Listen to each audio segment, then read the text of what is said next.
saat Rasulullah SAW berpesan agar jangan memberikan amanah jabatan kekuasaan kepemimpinan kepada orang yang menginginkannya, mengajukan diri dan meminta.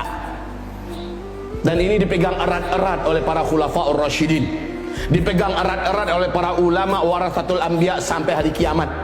Jangan pernah memberikan kekuasaan jabatan kepada yang menginginkannya. Datang Abu Dzar Al-Ghifari kepada Rasulullah, "Ya Rasulullah, wali ini, angkatlah saya. Angkatlah saya sebagai wali, sebagai pemimpin di daerah anu ya Rasulullah." Rasul menggeleng kepala. "Hai Abu Dzar, dengan cara kau minta begini, Allah tinggalkan engkau. Engkau menjadi manusia yang sangat lemah. Engkau tidak akan ditolong, engkau tidak akan dibela oleh Allah Subhanahu wa taala. Yang engkau minta adalah amanah.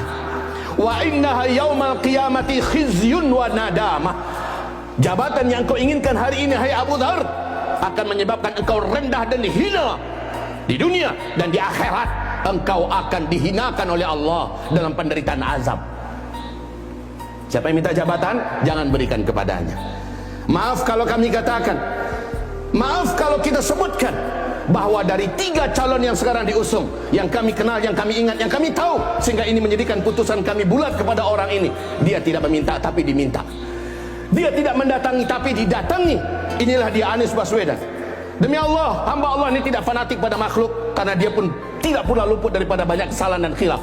Tapi dalam hal ini, beliau secara pribadi, keakhlakan dan sebagainya, kami lihat awal kajian khutbah kita tadi sampai akhir, kita melihat ada pada diri beliau dengan izin Allah. Dan ditambah lagi, beliau tidak menginginkan atau meminta, memohon, bahkan calon presiden termiskin adalah beliau. Hadirin yang kami cintai, setelah itu apa yang akan kita katakan? Saat ada orang yang meminta jabatan, menginginkannya, dan bahkan membagi-bagi uang agar dia pilihlah saya, agar dia diangkat dan dipilih, bagi-bagi uang. Inna lillahi wa inna ilaihi raji'un. Umar bin Khattab telah sepakat dengan para ahlul halli wal aqdi mengangkat fulan menjadi gubernur di daerah anu. Paginya dia diputuskan.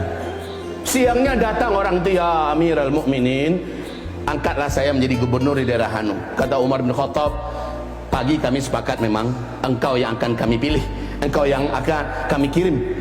Bulat sudah suara kami, tapi sayang dengan engkau datang, kau minta, kami batalkan, kami akan angkat orang lain." Sampai begitunya para sahabat, hati-hati, karena Allah tak akan tolong orang meminta jabatan. Allah akan tinggalkan dia akan hina, dan dia akan lemah di akhirat. Kita tahu yang paling banyak di dalam neraka dari umatku, kata Nabi, adalah orang-orang kaya dan para penguasa. Orang-orang kaya dan para penguasa. Penguasa yang mana? Penguasa yang kekuasaannya tidak dipakai untuk menegakkan keadilan, kekuasaannya tidak dipakai untuk menjalankan hak-hak syariat agama bagi orang-orang yang menganutnya, dan tidak membela, walaupun dia bukan orang Islam tapi dibela. Kalian yang non muslim, tetaplah di agama kalian, tetaplah gereja kalian kami pelihara, kami lindungi.